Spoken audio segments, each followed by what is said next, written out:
राजभवनों में हर राज्यों के स्थापना दिवस मनाए जाते हैं। कोई भी राज्य भवन होगा, नागालैंड का भी वहां स्थापना दिवस मनाया जाएगा और गुजरात का भी मनाया जाएगा, महाराष्ट्र का भी मनाया जाएगा, गोवा का भी मनाया जाएगा। हर राजभवन में राष्ट्रीय एकता का एक प्रकार से उत्सव बना दिया जाता है। कोई भी राज्य भवन होगा, नागालैंड का भी वहां स्थापना दिवस मनाया जाएगा और गुजरात का भी मनाया जाएगा, महाराष्ट्र का भी मनाया जाएगा, गोवा का भी मनाया जाएगा। हर राजभवन में राष्ट्रीय एकता का एक प्रकार से उत्सव बना दिया जाता है। हम अपनी विविधता को सेलिब्रेट करते हैं। एक भारत श्रेष्ठ भारत की भावना हमारे दिल के बहुत करीब है। इसे मजबूत बनाने के लिए हम काम करते हैं।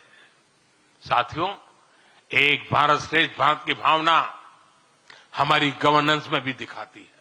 हर क्षेत्र के विकास पर हमारा पूरा फोकस है। नॉर्थ ईस्ट का उदाहरण आपके सामने है। पहले की सरकारों में नॉर्थ ईस्ट को पूरी तरह अनदेखा कर दिया गया, क्योंकि पार्लियामेंट की सीटें कम है, उनका इंटरेस्ट ही नहीं था। हम वोट और सीटों के हिसाब से काम नहीं करते। मेरे लिए तो मेरे देश का हर कोना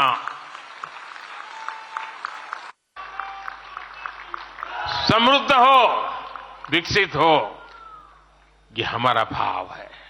आज चाहे सियाचिन हो या फिर देश के आकांक्षी जिले हो, कोई हमसे दूर नहीं है। वो गांव जिन्हें पहले आखिरी गांव कहा जाता था, हमारे लिए देश के वो पहले गांव बन गए। और मेरे सारे कैबिनेट के मंत्री उन गांवों में रात बिता करके आए। कुछ मंत्रियों को तो -15 डिग्री में रात को रुकना पड़ा वहां, क्योंकि हम आत्मसात करना चाहते हैं। हमारे लिए देश का हर हिस्सा महत्वपूर्ण है। हर हिस्से पर हमारा फोकस है। साथियों, जो भी राजनीति में दिलचस्पी रखता है और जिसके लिए लोकतांत्रिक मूल्य प्रमुख रहते हैं, वो भी अगर न्यूट्रल है तो पब्लिकली हमारी प्रशंसा करते हैं।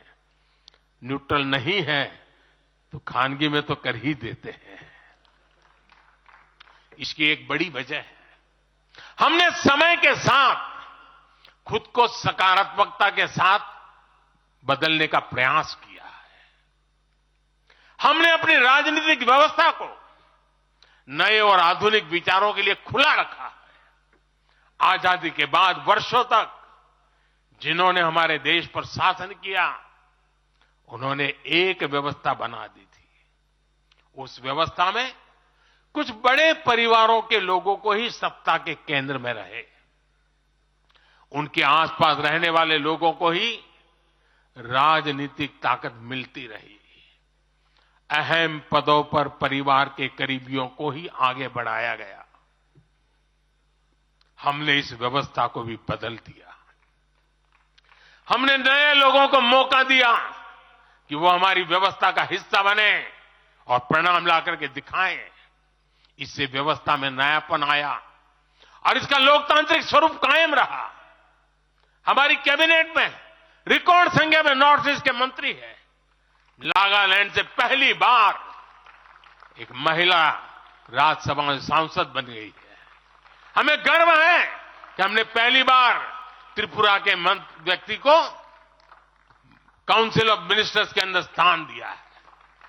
पहली बार हमारी सरकार में अरुणाचल प्रदेश को कैबिनेट मिनिस्टर मिला है। पहली बार गुर्जर मुस्लिम को राज्यसभा के लिए नॉमिनेट किया गया है।